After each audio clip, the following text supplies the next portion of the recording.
Mayor Bill de Blasio says the rate of new COVID-19 infections increased to 3%, reaching the mark where shutting down in-person learning at schools was inevitable. What's happened just in a matter of days, and you see it in the indicators we go over each day, is something is changing rapidly in this city. We certainly see what's happening around the country. We've got to reset the equation. The mayor gave no specific timetable for a return, but said meeting certain benchmarks could bring kids back to school sooner rather than later. With schools, I am absolutely convinced we can work with all the stakeholders, work with the state, get to new tough standards, and reopen. But many parents are angry at the decision and hit the streets in protests. Some demanded answers as to why schools are closed, but gyms and restaurants are allowed to stay open. Shut the bars down.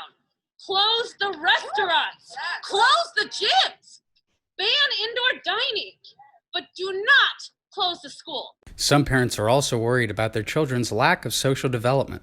We spoke to psychologist Buzz von Ornsteiner about the emotional impact on children who are forced to learn at home. If you have a child who's used to a certain habit and structure, they adapt to that, and then when you stop it, it is very counterproductive to their ability to be educated. We've done studies of children who've been placed in isolation, and there is long-term damage.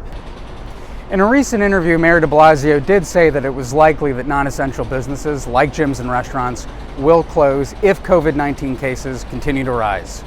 Reporting from Brooklyn Heights, Will Johnson, New York City News Service.